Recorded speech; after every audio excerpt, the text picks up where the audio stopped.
செத்தாதான் இந்த கல்யாணம் நிரந்தரமா நிக்கும்னு சொல்லி தனக்கு தானே சுட்டுக்கிட்டாரு. அந்த பொண்ணுகிட்ட ஏதோ தப்பு இருக்கியா? நம்ம என்ன பண்றது? பாதிக்கப்பட்டவங்களுக்கே கேஸ்ல இன்ட்ரெஸ்ட் இல்ல. விசாரணைக்கு சரியா ஒத்துழைச்சா தானே நம்மால ஏதாவது செய்ய முடியும்.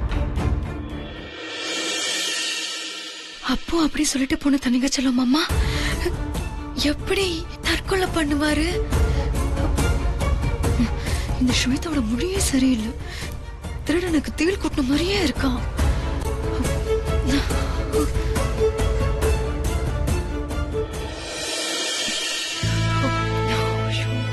வெண்ணிலா, சாரி. நான் இப்பதான் விஷயம் கேள்விப்பட்டேன். எனக்கு அப்படியே பதறி போட்டுச்சு. மாமா இப்ப எப்படி இருக்காரு? உள்ள ஆபரேஷன் நடந்துட்டு இருக்கு. டாக்டர் வந்து சொன்னாதான் தெரியும்.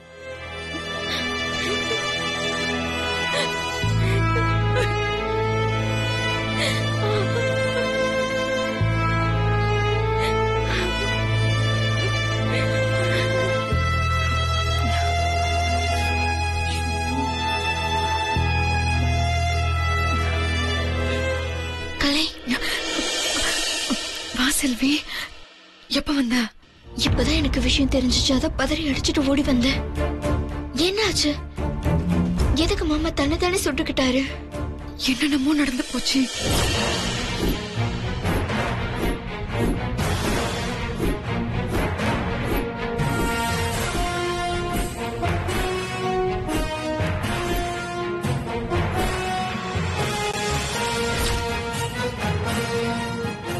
இப்போ என் கேள்வி என்னன்னா, அப்படி சொல்லிட்டு போன மாமா எப்படி தற்கொலை பண்ணிக்கிட்டாருன்னு தான். அதான் இப்படி குழம்பிக்கிட்டே நிக்கிறேன். முத்தரசு மாமா என்னடான்னா போலீஸ வேற தடுத்து ஸ்வேதாவுக்கு சாதகமா ஸ்டேட்மெண்ட் கொடுத்துட்டாரு. என்ன பண்றது? எல்லாமே அந்த ஸ்வேதாவுக்கு சாதகமாவே அமையுது. அப்போ உனக்கு அத்தனை சந்தேகம் இருந்துச்சுன்னா நீ போலீஸ் மாதிரி என்ன நடந்ததுன்னு விசாரிச்சு உண்மையை கண்டுபிடிக்க வேண்டியதானே? சந்தேகப்பட்டு விசாரிச்ச மட்டும் என்ன பண்ண முடியும்? போலீஸ் விசாரணைக்கு ஒத்துழைக்காம தண்ணி காட்டுற ஸ்வேதா எந்த தடைத்தையுமே கண்டிப்பா விட்டுருக்க மாட்டா. தனிகா சொல்ல மாமா வாய திறந்து பேசினா மட்டும்தான் உண்மை என்னன்னு தெரியும். அப்போ கண்டிப்பா இந்த ஸ்வேதா சிக்கிக்கிட்டு சிக்கி அடிப்பா. அதனால இப்போதைக்கு தனிகா செல்லும் மாமா எந்த பிரச்சனையும் இல்லாம நல்லபடியா குணமாய் வரணும்னு கடவுளை வேண்டிக்கலாம். அதுதான் இப்போதைக்கு ஒரே வழி. சரி, நான் அங்க இருக்கேன்.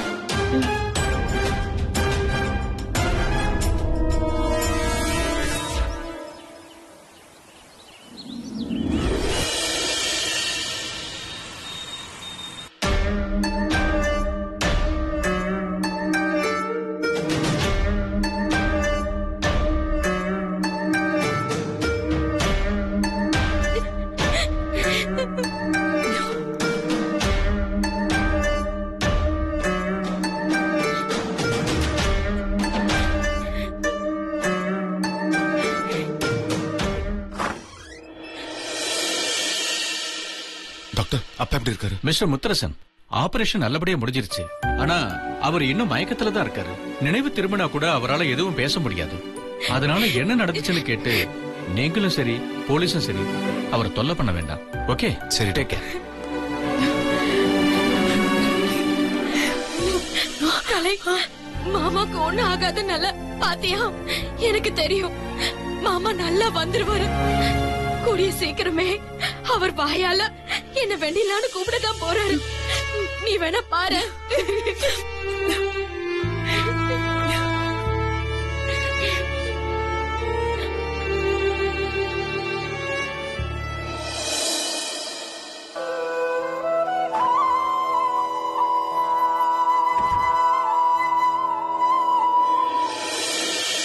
சார், பேஷண்டோட ஷர்ட் பாக்கெட்ல இந்த கவர் இருந்துச்சு.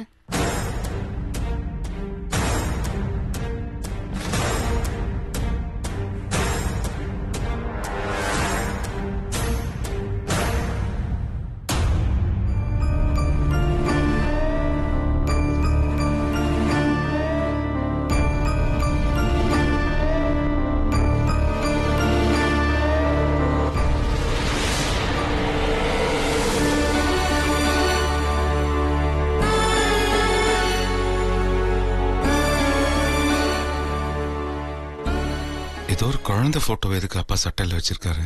யார் இந்த குழந்தை?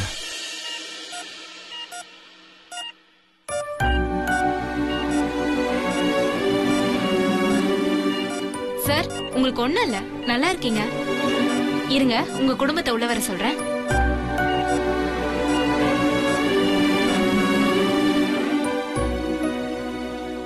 சார், பேஷண்ட் கண் முழிச்சிட்டாரு. டிஸ்டர்ப் பண்ணாம உள்ள வந்து பாருங்க. சரி. கண் முழிச்சிட்டாரா? நீ வா வெண்ணிலா.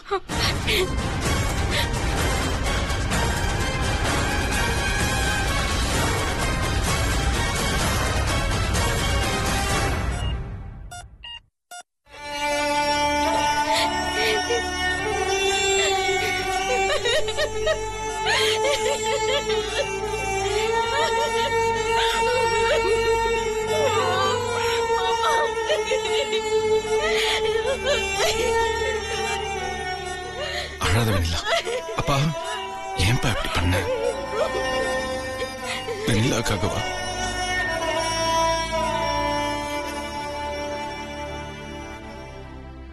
இப்படி சொல்லியிருந்தா நான் உன் முழு சம்மதத்துக்காக காத்துட்டு இருந்திருப்பேனப்பா. என்ன மன்னிச்சிருப்பா.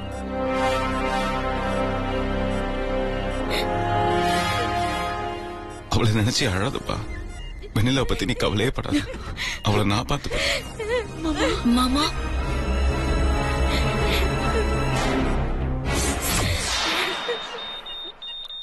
மாமா, அப்பா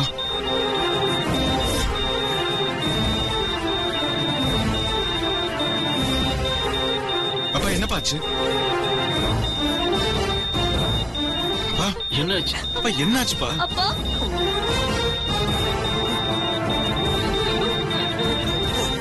அப்பா அப்பா என்னப்பாச்சு?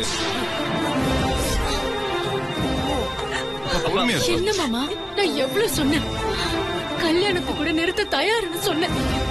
ஆனா நீங்க கேட்காம இப்படி பண்ணிட்டீங்களே. மாமா, உங்களுக்கு மட்டும் ஏதாவது ஆயிருந்தா எங்க கதி என்ன ஆயிருக்கும்? அதுக்குள்ள அவசரப்பட்டீங்களே மாமா. ஸ்வேதா, நீ கொஞ்சம் அழறத நிறுத்துறியா? அப்பா பாரு டென்ஷன் ஆவறாரு. இல்ல மாமா, உங்களை விட்டு நான் வேலைக்கு போறேன்னு கூட சொன்னேன். மாமா அத கூட காதுல வாங்காம இப்படி சரி பாப்பா, நீ டென்ஷன் ஆகாம இருப்பா. ஒண்ணும் இல்லப்பா. அமைதியா இருங்க மாமா. நீங்க நல்லபடியா மீண்டு வர்றது என் கண்ணால பார்த்தா போதும் மாமா. அதுக்கப்புறம் எனக்கு வேற எதுவுமே வேண்டாம் மாமா. உங்களெல்லாம் விட்டு போயிடுவேன் மாமா. சரிப்பா, நான் உங்களெல்லாம் சமாதானப்படுத்துறேன்.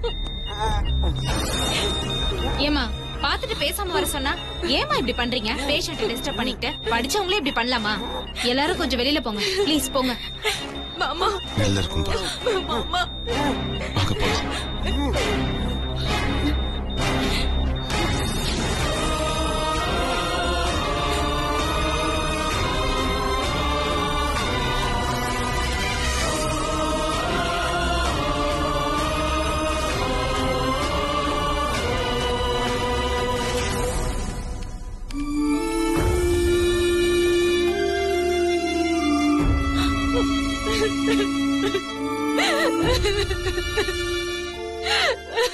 ஸ்வேதா, என்னம்மா ஏமா அழற? சொல்லுமா, ஏமா அழற? மாமா, ஸ்வேதா இங்க இருந்தா மறுபடியும் அவளுக்கு மண்டபத்துல நடந்த சம்பவம் தான் ஞாபகம் வந்துட்டே இருக்கும். உள்ள கூட பாத்தீங்களா, டென்ஷனாயே அழ ஆரம்பிச்சிட்டான். அதனால நீங்க முதல்ல அவளை கூட்டிட்டு இங்க இருந்து கிளம்புங்க. சரி மாப்பிள்ள, வாமா வீட்டுக்கு போலாம். இல்லப்பா, நான் வர மாட்டேன். இல்லம்மா, இங்க இருந்தா உன்னால தாங்க முடியாது. வாமா, வா.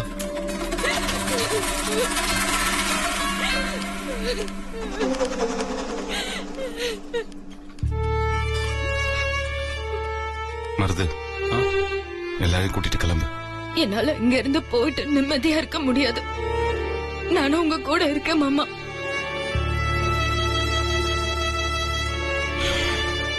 சரி மருது, அது உங்களை கூட்டு கிளம்பு. வா கலை. நான் கிளம்புறேன். கார்த்தி, கூட்டு கிளம்புடா.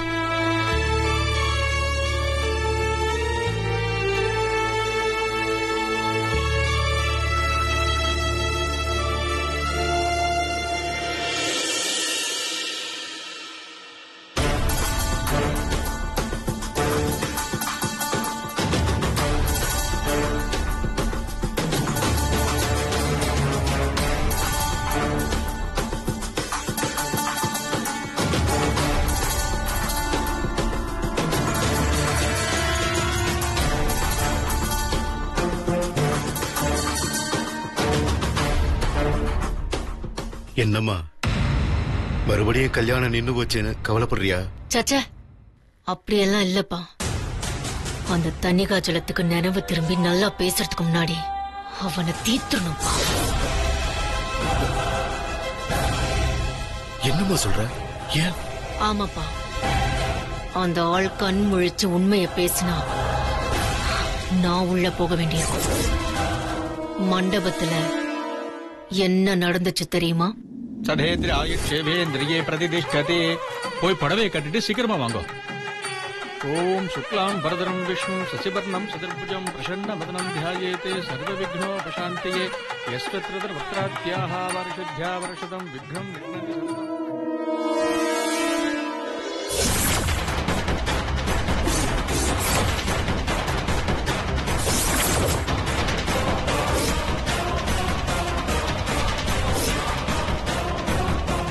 ஸ்வேதா, என்னாச்சு?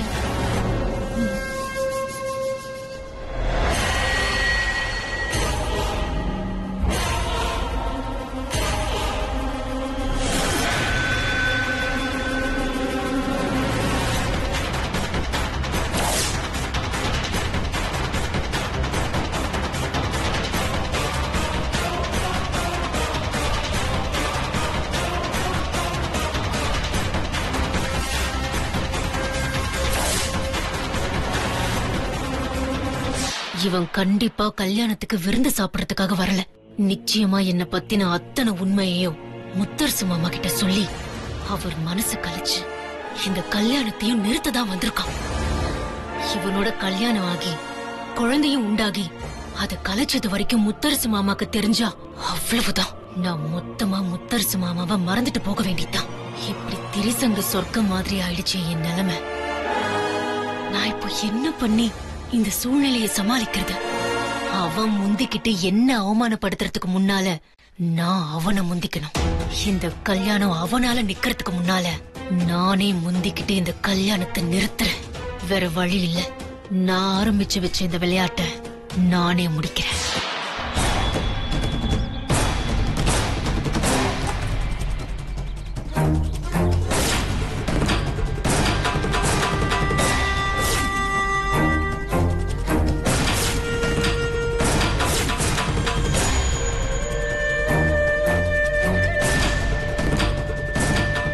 ஸ்வேதா, என்ன இப்படியே நின்னுட்டு இருக்க? புடவை மாத்தலையா? உனக்காக எல்லாருமே காத்துட்டு இருக்காங்க.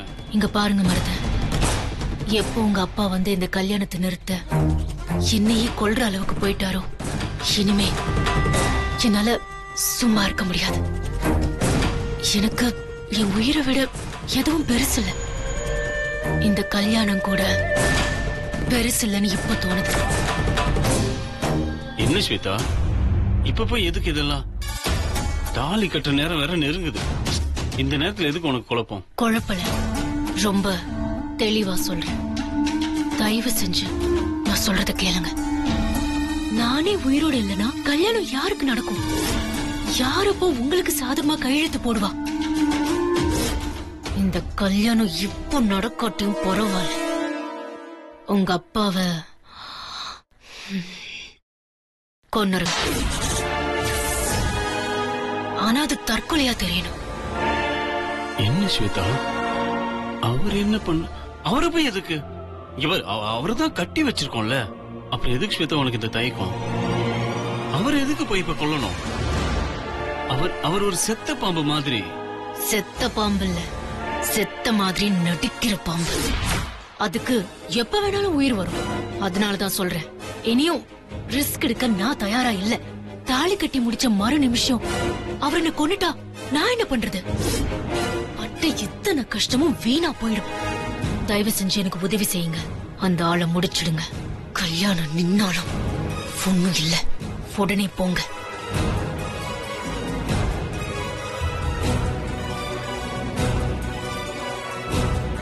முகூர்த்த நேரம் நெருங்குது, ஒன்னு அழைச்சிட்டு வாங்க.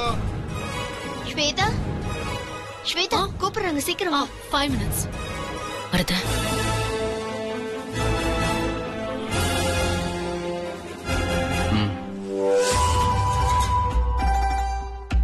நான் ட்ரெஸ் சேஞ்ச் பண்ணிட்டு வந்துடுறேன். சரி.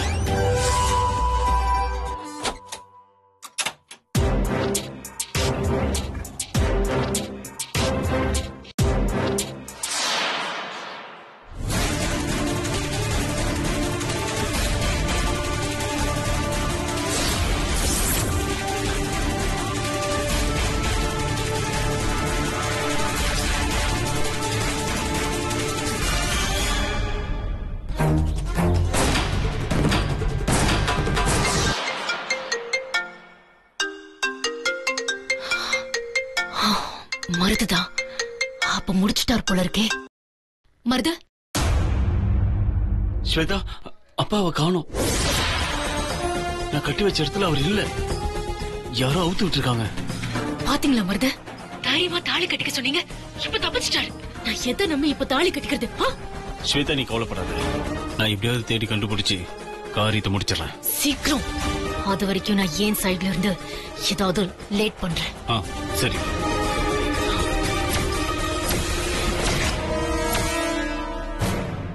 என்னடி புடவை மாத்திரன்னு போனவளை இன்னும் காணோம்? வருவாடி. நான் என்ன பண்ண முடியும்? சும்மா என்கிட்ட புலம்புற. அங்க ஐயர் ஸ்வேதாவை கூப்பிடுறாரு, கொஞ்சம் சீக்கிரம் அழைச்சிட்டு வாங்க. சரிங்க ஆண்டி. வா.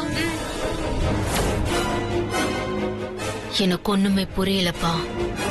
பட்டப்பாடு மொத்தமும் வீணா போச்சுன்னு ரொம்ப குழம்பி போயிட்டேன். அப்படியே தர பொழந்து உள்ள போயிட மாட்டோமான்னு ஒரு செகண்ட் தோணுச்சுப்பா.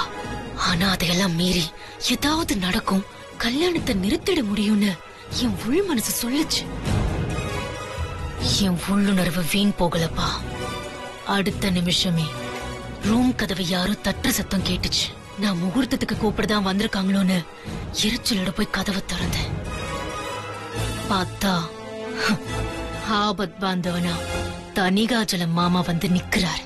வேட்டைக்கு போற வேடை எதிரிலேயே எற வந்து என்னை எடுத்துக்கோன்னு சொன்ன எப்படி இருக்கும்? அப்படி இருந்துச்சுப்பா. அப்போ நடந்தது என்னன்னா, ஏய், நான் தான் வரேன்னு சொல்றேன்ல, ஏன் இப்படி டிஸ்டர்ப் பண்றீங்க? சொன்னா புரியாது. வர்றேன்னு சொல்லாத, போறேன்னு சொல்லு. உன்னை அனுப்பத்தான் நான் வந்திருக்கிறேன்.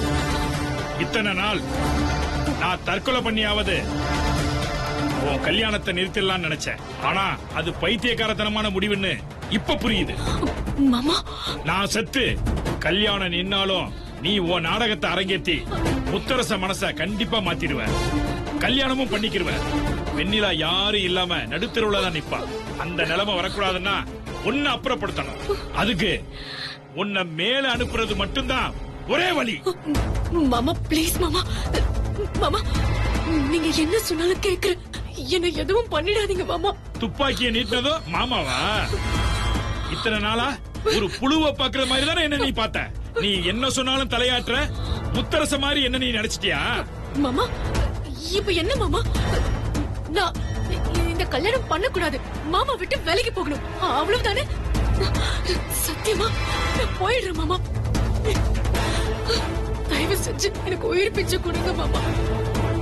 மாமா மாமா வெறும் உங்க கால்ல விழுந்து கெஞ்சிரும் மாமா. நடிக்காத நடிக்காத. என்ன மன்னிச்சு விடுங்க மாமா.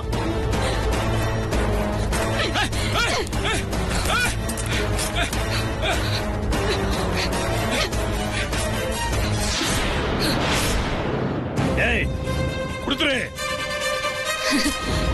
அத்தனை ஈஸியா உன்கிட்ட கொடுக்கறதுக்கா நான் இத்தனை டிராமா பண்ணி உன் காலெல்லாம் விழுந்த? நான் சாகணும்னு வாயால சொன்ன சாரதா இப்ப எங்க?